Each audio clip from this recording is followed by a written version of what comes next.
Hey everybody, Kendall here.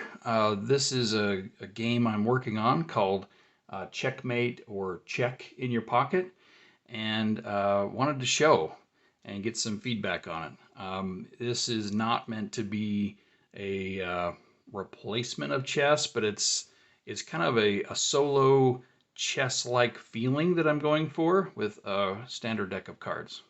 So the first thing you need to do is to set up the deck. These are the cards to remove. So you take out the jokers, a black king and a black queen. Doesn't matter suit. Suits don't matter in this game, just black or red. One of the red kings, one of the red queens. So these are removed. The other thing that's removed is all of the 6 through 9s. Um, so anyway, you remove those cards. So there's about 22 you remove, leaving you with 32 cards. To give you a idea of what the cards are, so there's one red king, one black queen. Same thing with so kings and queens. Those are the king and queen pieces in chess. The tens represent the rook. The ace represents a bishop. The jack represents a knight. And then any 2 through 5s are all pawns. So this works out so the proportion of cards is the same, as what you would see in a game. So your win condition, you're playing as black, and the game plays in a hand of 8 cards. So your win condition is to checkmate the red king before you lose, either having the black king checkmated, or if red can secure 2 pawns on the right side, you lose early. And I'll explain how to set up the game. This is a starting hand, so you just set aside basically 3 pawns of each color and a knight from each color, and you set it up this way so that black as defense, you are going second. Red is representing the white pieces, so white will go first, so I put them on the left. So that's the starting hand. And you set out the kings, and I like to put red on the left, black on the right, similar to the hand. And you can have the king's head poking out just to see which is which. But it's basically the king is the final card. Everything else is shuffled in their color. So these will be kind of up here. Mostly what you're going to be looking at is the cards in front of you like this. So I do need to explain kind of the, how a turn works and then how the cards work. So the basic, the basic turn structure is that the active color makes 1 move. There may be an optional second move. I'll talk about that in a minute. But the active player makes 1 move, the other color makes 1 move, and then the active color makes 1 attack. This is just a made-up hand here, but to show off the moves and the attacks, pawns are, they can move or attack 1, but only in 1 direction. So if this red, it could not attack backward to this rook. It could only attack this queen, or it could move forward this way. So that's pawns. Knights, they cannot attack the card adjacent to it, but it can attack either direction, the second or third card. So this jack could attack the 5, or, well, that's its own 5, but it could attack these 2 spaces here, or these 2 spaces over here. The bishop can attack every other. So it could attack the 5, the jack, or the queen. Movement-wise, it moves every 2. So 2 spaces, 4 spaces, or 6 spaces. And then rooks can go 3, so this 10 could go these 3 here or these 3 on this side, either moving up to 3 spaces so that it could go after the queen, or attacking so it could attack the queen.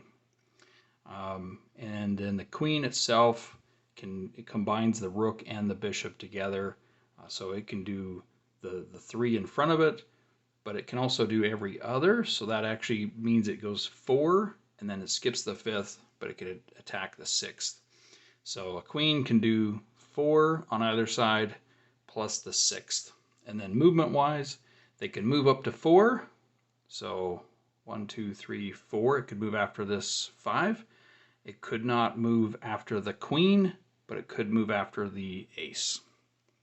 Now there is some blocking that can happen, rooks and queens specifically. So in this case, I'll use the example of this rook and this queen here. The queen can attack the rook. 1, 2, 3, 4, 5. This is actually in the 5th spot, so it couldn't actually reach it. But say this was flipped like that. Okay, the queen can attack these 4. Not this one, but it can do the 6th. In this case, the rook is first, so the queen could make a move that's beyond the rook, but the queen cannot attack beyond the rook. But the queen on this side can attack beyond its own rook. It doesn't block its own color, if that makes sense. Similarly with bishops, right now, the bishop, it can move beyond this queen, but it cannot attack beyond this queen. So it normally would attack the 10, the 4, and the king. That would mean the king is in check. But because the queen is here, it's actually blocking the check.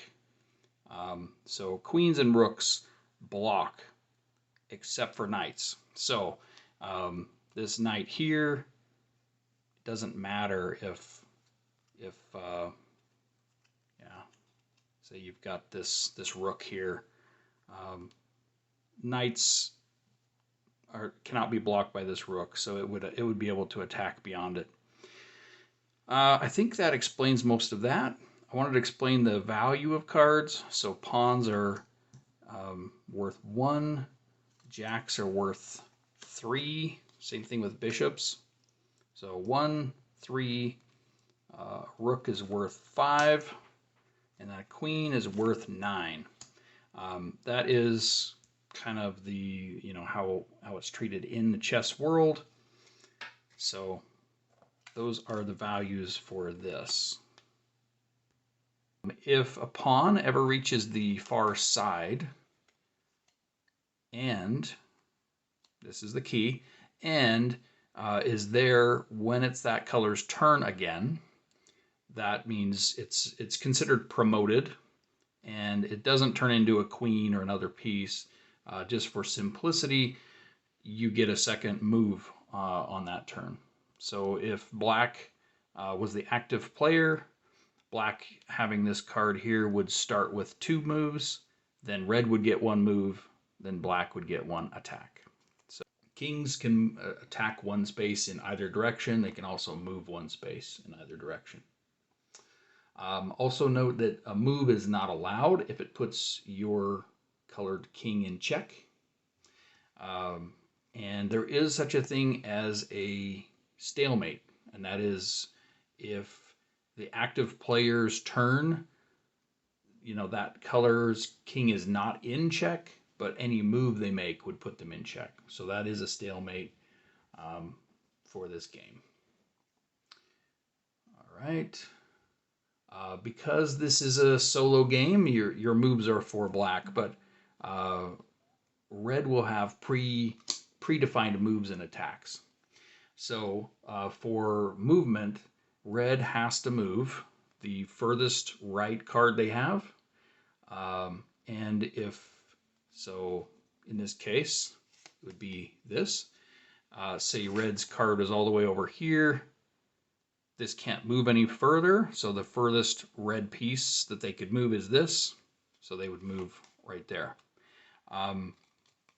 If their furthest piece has more than one option, so this knight could move after the 3 or the 4, it has to move the shortest distance, so it would move after the 3. So that's its predefined moves. Again, it can't move in a way that it's put its king in check. Also, if it is in check, it has to make a move to get itself out. So anyway. The attacking, red will move, or sorry, red will attack the highest black card that's out here if they can. So in this case, the knight is the highest valued card. It will attack it, and it will use the lowest valued card possible to do it. So if I were to say, okay, in this case, this jack, sorry, let's put it this way. In this case, this knight could be attacked by red, either from the pawn or this other knight. They're going to attack with the lowest piece possible. And an attack means that you remove the card and you replace it with the attacking card. In this case, the pawn would attack and just remove it. If the knight were attacking, then it would take its place, and that black knight would be removed. So generally, if you attack a card, you remove that, and then you replenish from that side. So you always want 4 of each color.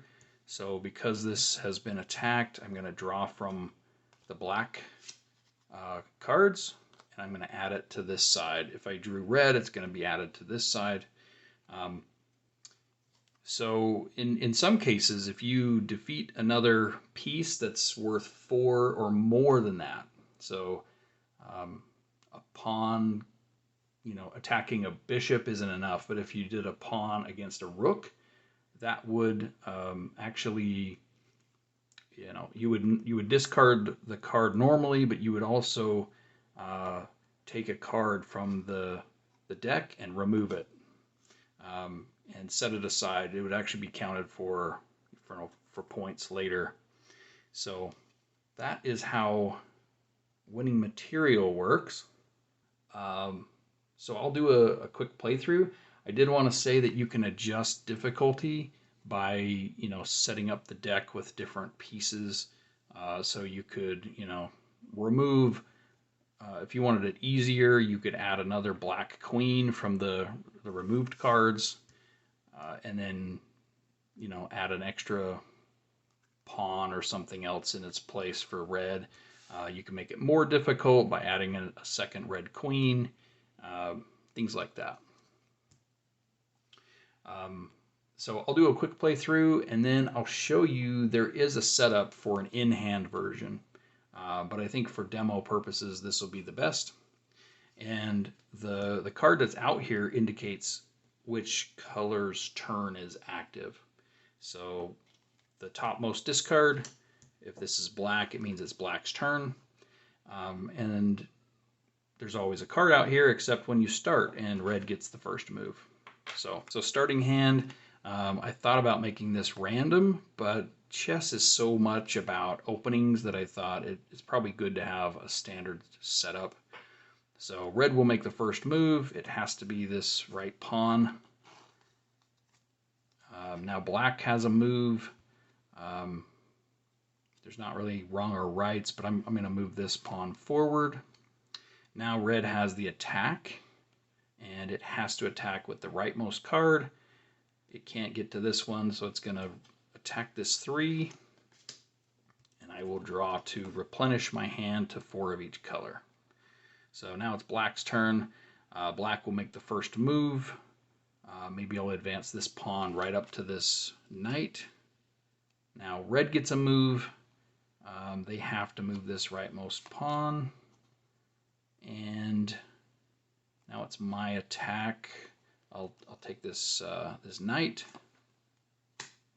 That's not a big enough jump to win material, as I'm calling it, but We'll replenish red to this side. And let's see. Red's turn. They have to move this one. Okay. So red's going to attack this card, basically. I think we will move ours here so that on our turn we'll get a second move. I think that's fair. That's a good move. Okay, so now red will attack. They will take out this black piece, but we also replenish to this side. Now that it's black's turn, we do have a piece over here, so we get two moves. I think it makes sense to move the pawn. And let's see. You know what? I think I'm going to move that pawn 2 times. Okay. All right, now red's turn. So they're going to move here. That would be an extra turn on, once they take, or I'm going to use my knight, and that will be my attack. Okay, so red replenishes. Okay, now we have a bishop out here, and red is the active player, so they're going to make a move and then an attack. Right now the bishop is attacking these odd every other, so it's attacking this piece. They're going to move their rightmost piece first, and if I were to move my jack here, the bishop will take it. If I leave it here, this pawn will take it.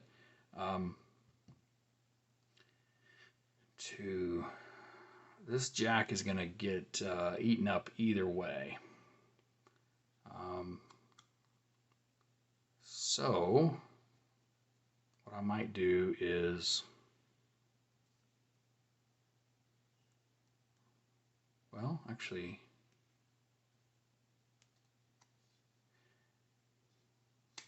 yeah, I'm not sure what the best move is, actually.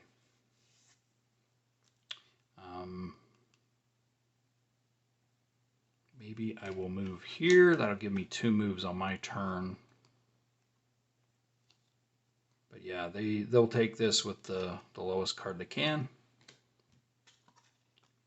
All right, I get 2 moves. I think I want to leave this 2 here just so they don't get 2 pawns.